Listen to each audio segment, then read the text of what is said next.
on, let's go. No! Let's just go talk to Dr. Phil. Today on an all-new Dr. Phil. She was holding her terminally ill mother in our production vehicle. She won't let her out. Your wife is fighting for her life, and you have this daughter shoving her to the ground, bloodying her nose. A family in crisis. I have a very hard life. You have embarrassed yourself, and the fact that you do this to your mother is selfish, and shame on you. Maybe that works with your parents, but it does not work with me. And a mother in denial. She is such a sweet little girl. No, she's not. She's an absolute brat. Today's going to be a changing day in your life. You've never had anybody working harder to bring you to the threshold of change than right now.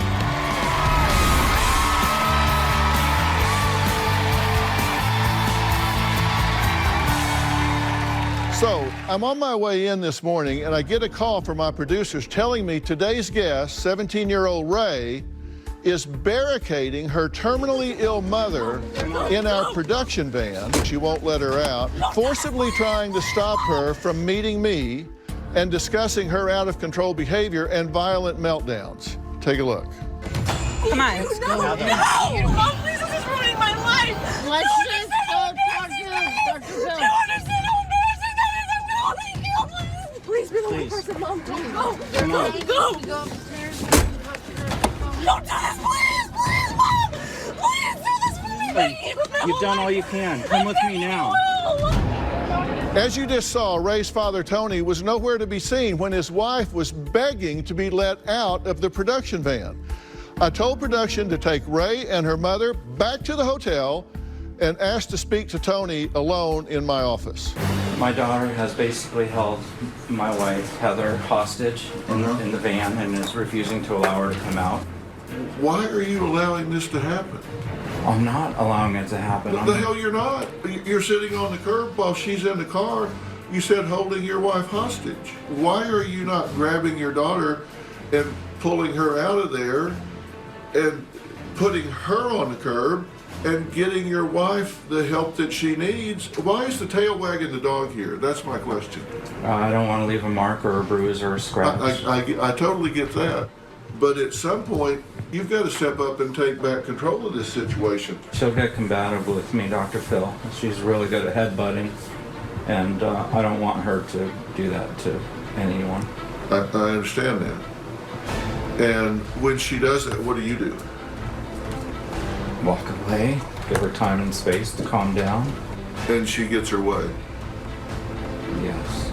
But how did we get in the situation where she is dictating the terms and the pace and the outcome of this? I don't get why he is so ineffectual and so passive that he allows this child to abuse his terminally ill wife. So then, while I'm talking to him, the phone rings to our producer, and it's his daughter. You're on with Dr. Phil. Hello, Dr. Phil. Yes, ma'am. Oh my gosh, thank you for talking with me. I'm so sorry to waste your time. You are wasting my time, and you're wasting your mother's time, and she doesn't have much of it. So what do you have to say to me? I just wanted to ask if you could just please not put my face on TV. I will do the show. I will talk with you. I want the help. I just am completely embarrassed by this whole situation of me being on TV. I'm growing up. I have a career ahead of me. You know, like, sir, I really want to be in the military, and I want to make a life. And I am literally, please, I will do anything. I will go on the show. Just please do not put my clips in Listen, my face. let me solve that for you, okay? I think your behavior is disgusting, and I think what you're talking about, embarrassing yourself, you don't need me to help you do that. You have embarrassed yourself, and the fact that you are willing to do this to your mother is selfish and ridiculous, and shame on you. Okay. Maybe that works with your parents, but it does not work with me. If you want to come over here and sit in the green room and watch this on television, you can do that, but if you walk on my lot, you behave yourself like an intelligent young woman. Okay. And if that's not good enough for you, then you stay the hell off of my lot, and I'm going to talk to your parents, whether you like it or whether you don't. Okay. I'll see you over here very soon, and I want your mother back over here because I certainly want to talk to her because she deserves help and support whether you think so or not. I know, sir. I have a very hard life. Am I not on TV? Can you please make sure that my face is not on there? Yeah, you can come over here, and I'm not going to put your face on television. Thank you. You really saved my life by telling me that. Thank you. Yeah, well, I'm not doing it for you. I know, but thank you. Well, I can talk to you without showing your face, and I'm certainly willing to do that. Okay, I will come and I will cooperate. I will talk on TV. Thank you. I'll be on my way. Okay. That's my attitude. Thank you. What's yours? I wish I had the courage to say those things to her like you do.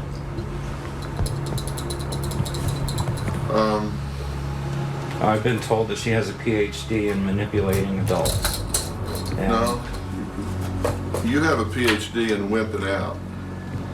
You're going to do two things. You're going to save her life, and you're going to give your wife some peace. She's going to know that somebody hit the reset button for this girl before she exited this world. So it's time for you to take the lead. You're the father here. Take the lead, and that's what I'm going to give you a chance to do today. Okay, thank you. Fair enough? Yes, sir. Okay, I'll see you over there. What I want to do is wake these parents up and get them in control of this situation. He has a terminally ill wife, and he is allowing her to be abused by this child. Are you kidding me? That is offensive to my sensibilities. So let's talk to Tony. Bring him out.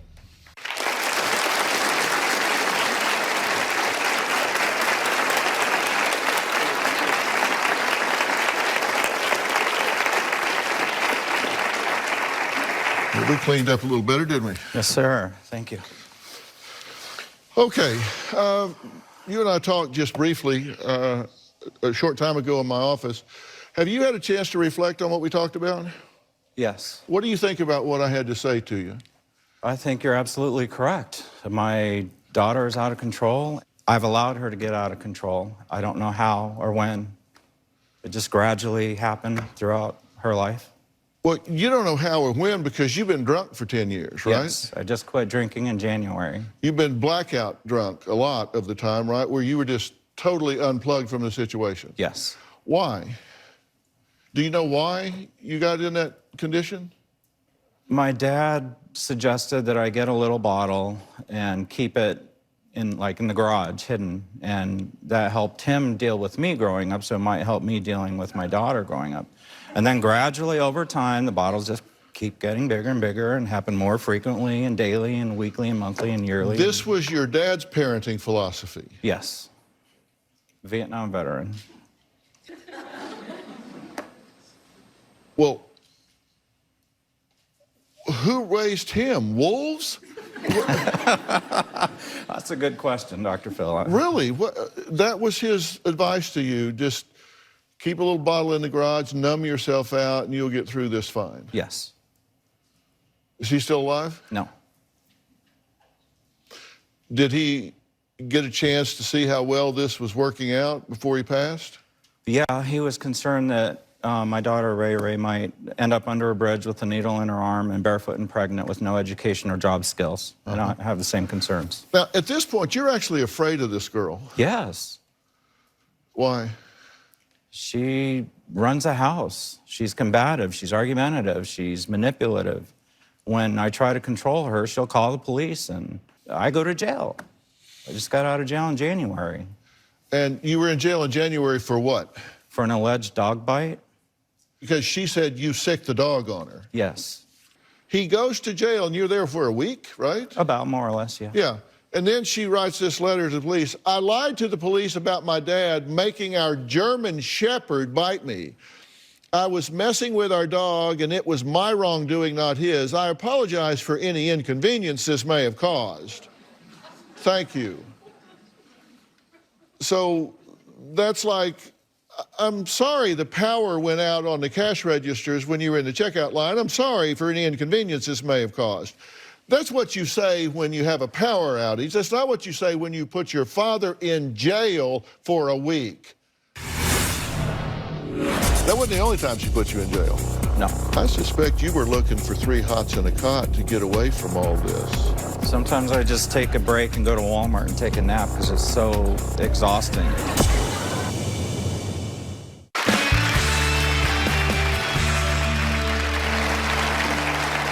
From breaking dishes to punching holes in the wall to just this morning holding her mother hostage in our production van, Tony and Heather's daughter is what they describe as completely out of control and really calling all the shots. It's what I call the tail wagging the dog.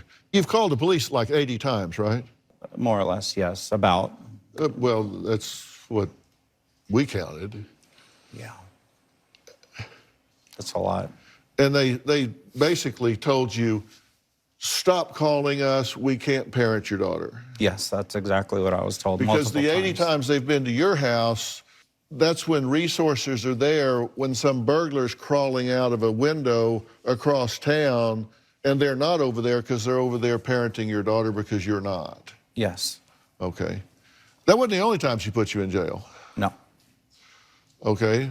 What was the other time for? She claimed that I stole her cell phone, and that didn't happen. And Who bought the cell phone? Myself and my wife. How can you steal your own property? It doesn't make sense to me either, Dr. Well, is this Barney Fife? No, seriously, they arrested you for stealing your own phone? Yes.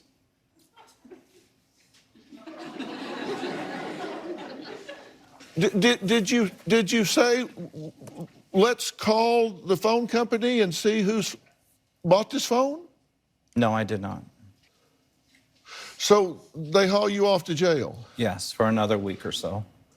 The phone was found in her bedroom. Yeah. So she had the phone the entire time. Yes. And I strongly suspect she knew she had the phone the entire time. Yeah. So she takes the phone that you own, puts it under her mattress, calls the police, and has you arrested for a couple of weeks. About, yes.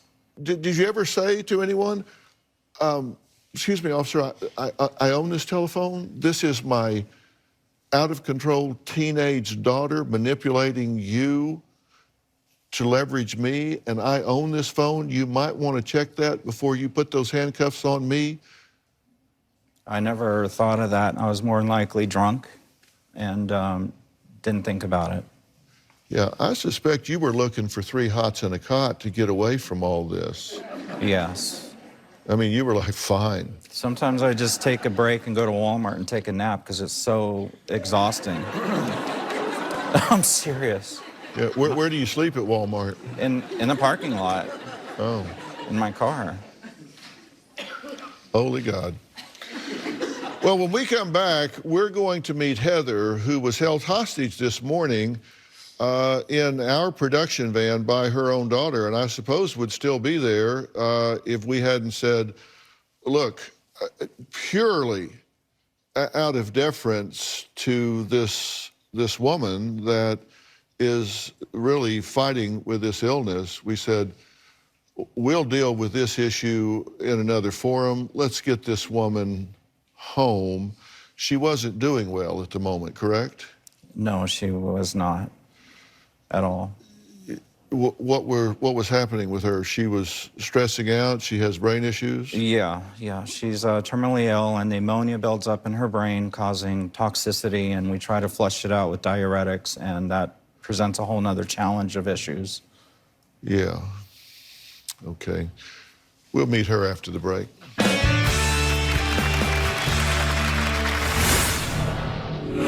My daughter has violent meltdowns at least once to twice a day. She banged her head up against the bed.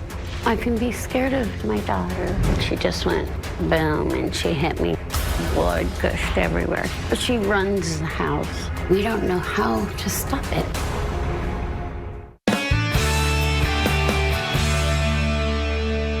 Tony and Heather say time is literally running out to help their daughter Ray. Heather has terminal cystic fibrosis and liver failure, and at most, they predict that she might have 2 years to live unless some hero drug, some breakthrough is discovered during that time, which we always hope for, always pray for. She says her dying wish is to know that her daughter will be okay, and in order for that to happen, she asked for me to step in, for me to intercede, to give her daughter a second chance. Take a look. My daughter is completely out of control. She has violent meltdowns at least once to twice a day. She banged her head up against the bed and has a big knot in the middle of her forehead. But she runs the house. We were allowing it because we don't know how to stop it. She's stealing the car, she's doing drugs, she's vaping daily and refusing to go to school. I suspect that my daughter is pregnant right now. I took my daughter to the doctors to get a professional pregnancy test done. Apparently, I didn't sign the correct form to get the results. And the doctor said to just ask my daughter. She refused to tell me. She's constantly playing games. My daughter does physically and verbally get abusive towards my wife, Heather. My wife was diagnosed with terminal liver failure. Heather also experienced a traumatic brain injury from a car accident 19 years ago. Right now, she only has about a year or so to live. Last month, she was fighting with her mom and pushed her to the floor. I can be scared of my daughter. When my daughter was about 13, they had an argument in the kitchen. My wife, Heather, was holding her arms down. She just went boom, and she hit me right in the nose, and it just blood gushed everywhere. It's hard. I don't know what to do. Sometimes I wish I could just run away from it. I'm totally scared of my daughter. When your wife is fighting for her life, and that's not a metaphor, she's fighting for her life.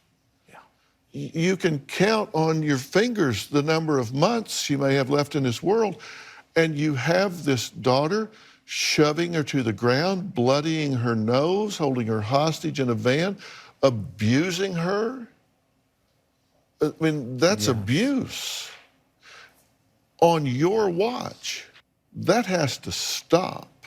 If you listen to me, it stops today. It stops today. She will never do this to your wife again. And let's add Heather.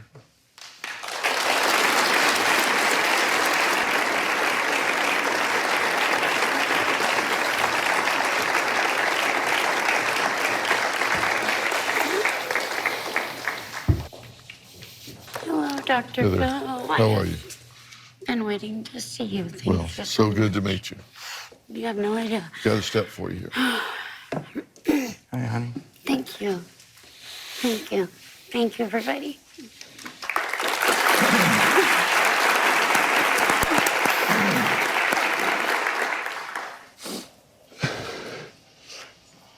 Tell me what happened this morning before I got here. I don't know what to say. She gets mad. She gets sad. It's like she just doesn't act. She needs help. She really does. And I just want to do the best for my daughter. I want to be the best mom I can be to my daughter and the best wife I can be to my husband. You feel like the clock is ticking on your life. Yeah, it is, yeah. But, I'm not a quitter. I keep trying until... Well, I just want the best for her. and I want the best for you as well. That she's acting out because she knows that her mommy's on limited time. I don't know. I don't really want to tell her a lot of things. I don't want to upset her. Mm-hmm. But, she's 17 now, and, and she is very intimidated and scared to come out here in front of everybody. She's a very sweet, beautiful little girl. Mm-hmm. She just has a lot of stress. Mm-hmm.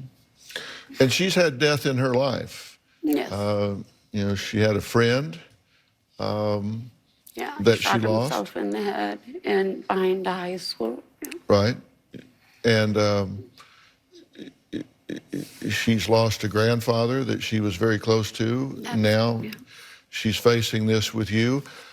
I understand that there are stressors in her life. I don't have any trouble understanding what's pushing her, and I don't have any trouble understanding why she is vacillating around and misbehaving the way she is. But we need to get a couple of priorities straight here. And I want to talk about what that is after the break. Tony says that he tries to bribe his daughter into behaving and admits to buying her a new iPhone 11, bed, couch, TV, and Jeep, even though she doesn't even have a license. I'm going to talk about that and what I think the priorities need to be here after the break.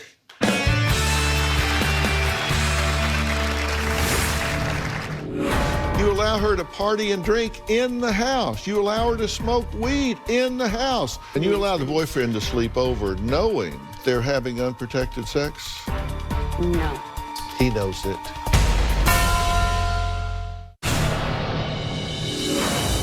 I do enable my daughter by allowing her to get away with whatever she wants to do because it's just easier than putting up with her arguments. She has a $2,000 couch, a $1,000 TV, a $1,000 bed. And last year, for her Sweet 16, she got a $5,000 Jeep. She is driving, and all she has is a learner's permit and does not have a driver's license. She was recently in Las Vegas with her boyfriend and his family. I let her go on the trip so that she could experience life and be more social.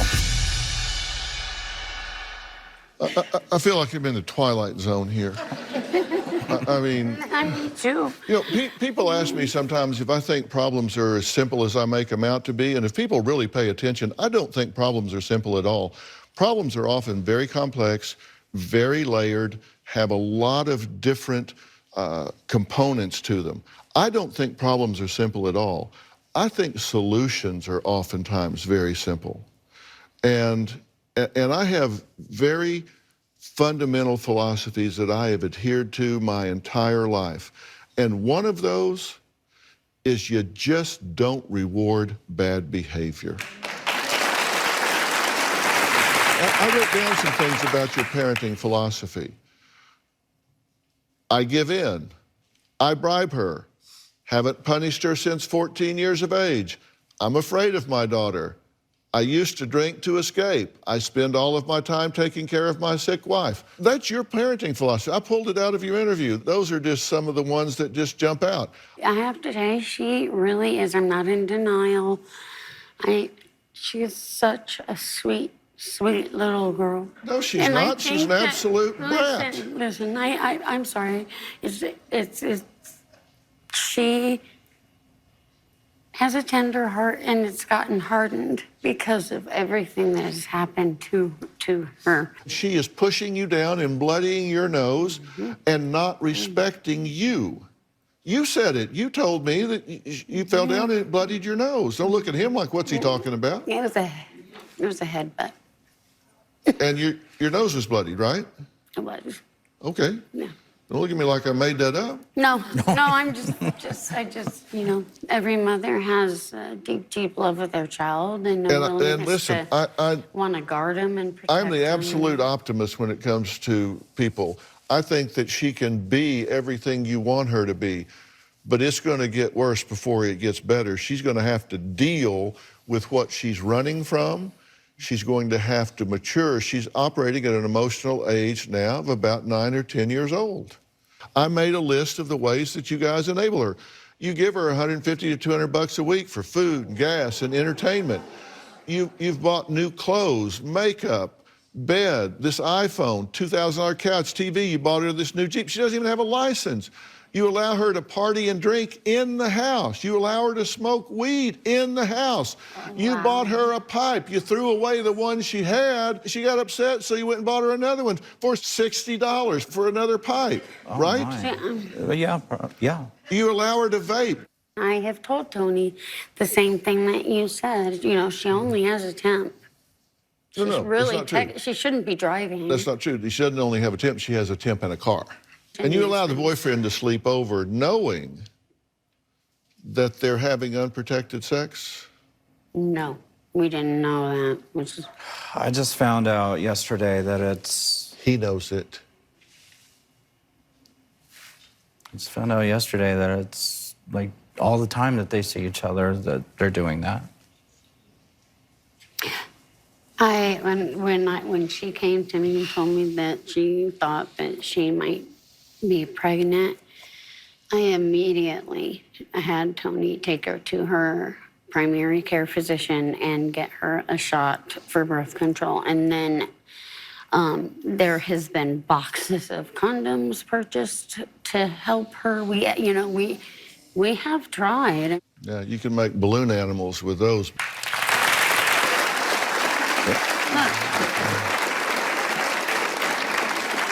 She has chores to do, though, right? She's Yes, supposed to. but Yeah. And who pays the neighborhood boy to do them? We do. I do. So she has chores to do, and then she has an assistant. No. She has a neighborhood boy that you pay to do the chores. Yes.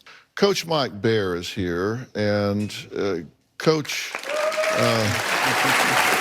Mike Bear is a life coach who is really respected by his clients. He's helped them get and keep their lives on track. And he's the author of the New York Times bestseller, Best Self, Be You Only Better. And there are some things that we want to talk to you about before I talk to Ray. And we're going to do that right after the break.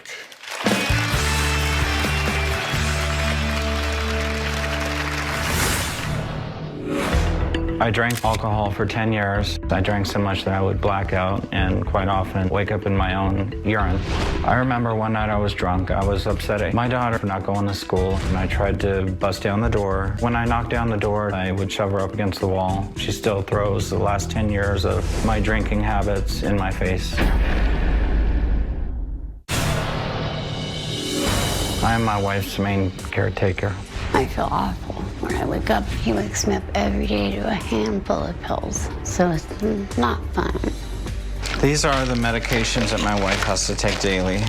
Heather requires bathing, brushing her hair, putting lotion on her back. I do all the cooking of the meals and do all the laundry. And my daughter doesn't help. My daughter refuses to allow us to be seen in public with a wheelchair. She's very embarrassed by her mom's condition. Well, Tony says that until the day his wife was diagnosed with terminal cystic fibrosis, he was a full-blown alcoholic, would often get physical with his daughter. Now, Ray says the altercations with her drunken father were so bad that she has permanent back and neck injuries. Take a look. I drank alcohol for 10 years and just recently stopped. I drank so much that I would black out and quite often wake up in my own urine. I remember one night I was drunk. I was upset at my daughter for not going to school, and she had locked herself in the bedroom, and I tried to bust down the door to get in. When I knocked down the door, I would shove her up against the wall. My daughter tries to blackmail me by calling the police. She sent me to jail and said that I sicked my dog, who's a German Shepherd, onto her. I was drunk when the police showed up over the dog bite. I was there for about 4 or 5 days. She still throws the last 10 years of my drinking habits in my face nearly daily. Okay, so you say you've been sober how long? Since January. Since January, so like 10 months. Yes. But, Coach Mike, we've been studying all the records here. Right. And you have spent a lot of time working with the drug and alcohol population. In fact, you're certified with that population. And you question the sobriety here, right? I do question the sobriety. Based on what you've read. Based on what I've read. And I'm curious to you, what does sobriety mean? Not drinking. Okay. Not a beer, not a shot, not a shooter, nothing. And what other medications are you on? Testosterone sometimes, Percocet for my blown out knee, bad back. How long have you been on Percocet? 15 years, give or take. It used to be morphine. Before that, it was Oxy, and now it's... So as of now, the Percocet is different than your recovery from alcoholism. You don't kind of loop it all up? No, I don't. Okay.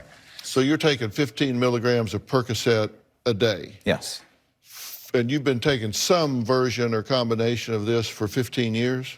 Yes, on and off. I don't like to take narcotics. Well, apparently you do. Well, I have a torn meniscus in my left knee and leaking L5 I mean, in Dr. my back. Phil has like a haunted mansion inside of him, and I don't think you take Percocet. I've got torn meniscus in both knees and 3 discs that look like a car ran over them, and I don't take 15 milligrams of Percocet. I don't take 1 milligram of Percocet. And you take it for 15 years, trust me, it's not giving you pain relief. If you've been taking it that long, you're addicted to Percocet. I can quit Which rather keeps easily. you in the zone. Well, look, we're looking for explanations of why you're kind of lunched out about all of this. And Mike goes digging into this and finds out that you're taking narcotics every day. Well, because narcotics don't just give impaired judgment, they also give impaired parenting. So that's why Dr. Phil has been speaking to you, and there's a bit of a flat affect, or some would say a low energy, where you're not just getting angry, you don't have the strength. It's because you've been numbing yourself out. I use my wife's health as motivation not to drink. I haven't even thought about the Percocet at all. You're just kind of like, and you're on drugs. Doesn't feel like it. Well, no, it wouldn't. To you, because you're on drugs.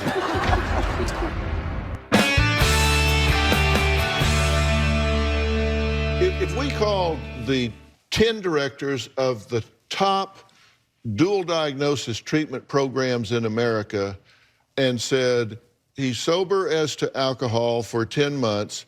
He is, however, taking 15 to 20 milligrams that he admits to of some type of Percocet, Dilaudid, morphine, oxycodone, whatever it is over the years, for 15 years, how many out of 10 would say he's clean and sober? None of them. Not one would say you're clean and sober. I mean, I own a treatment center, and that's why when we were going through the documentation, I was like, well, no wonder he's having a hard time standing up to his daughter and taking care of the house, is he's numbed out. And you're not numbing, the truth, like Dr. Phil said, it's no longer about the physical pain. It's you just want your emotional pain to be numbed out. There's relief. Okay. You talk about going to Walmart and sleeping in the parking lot, and you said that like, doesn't everybody? No. Only people that are on drugs. What? You know, look around the other cars. Everybody else is.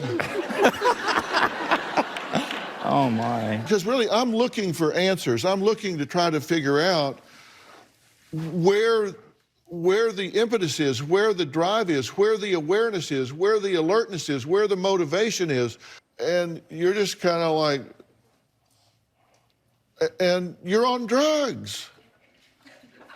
Doesn't feel like it. Well, no, it wouldn't. I don't mean to make light of No, it. it wouldn't to you, because you're on drugs.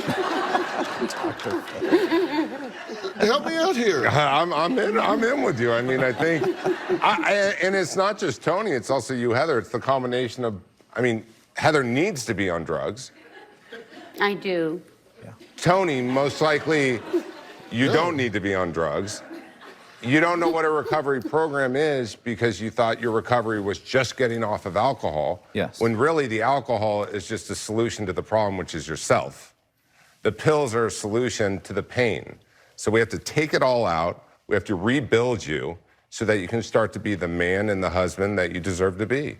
I have known him since junior high. We're high school sweethearts, and he helps a lot. He does a lot. He is a good man.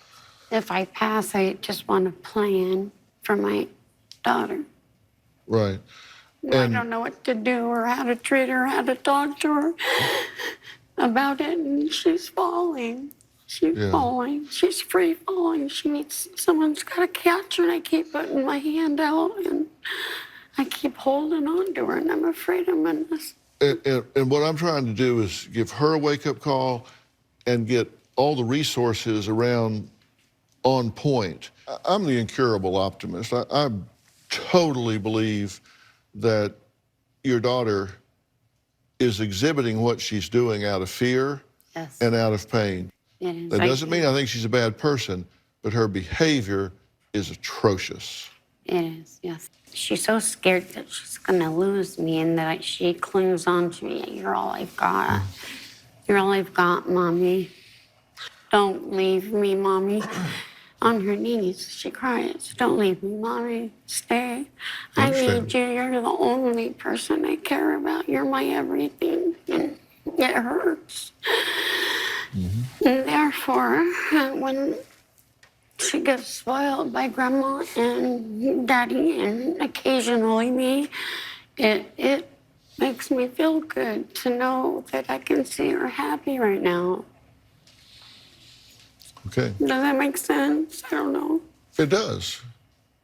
But it's not in her best interest to enable her and not require her to grow up to be able to handle the realities of what might be coming. Yes. Now, I told Heather and Tony's daughter, Ray, if she was going to come to the studio, she needed to behave. So far, she has. She's going to join us next. I'm not going to shoot her face, and that's because she's a minor. As you all know, I often don't do that. This has all been much ado about nothing. But we're going to talk to her next.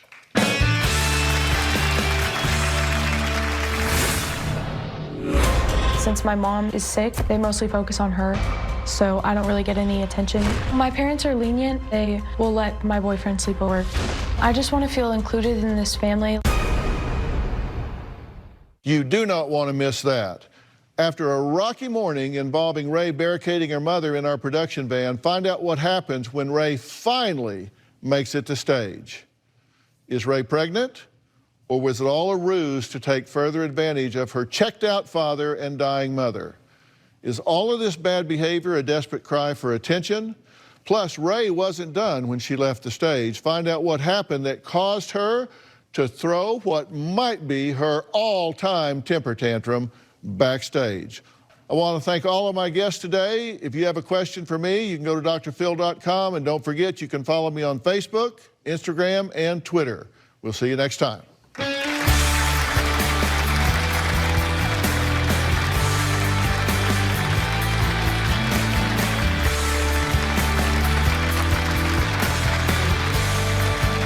Bounce, bounce, all the girlies bounce.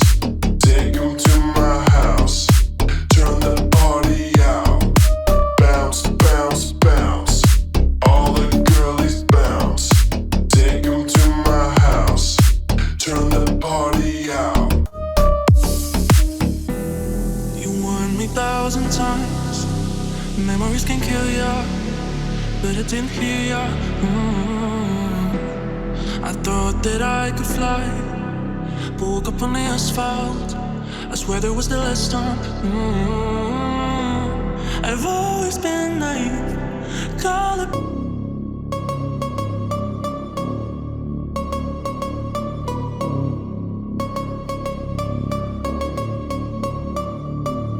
Ooh, you know we gon' get it. Ooh, you know we gon' get it. Ooh, you know we gon' get it. Every day and night, that's right. Ooh, you know we gon' get it. Ooh, you know we gon' get it. Ooh, you know we gon' get it. Every day and night.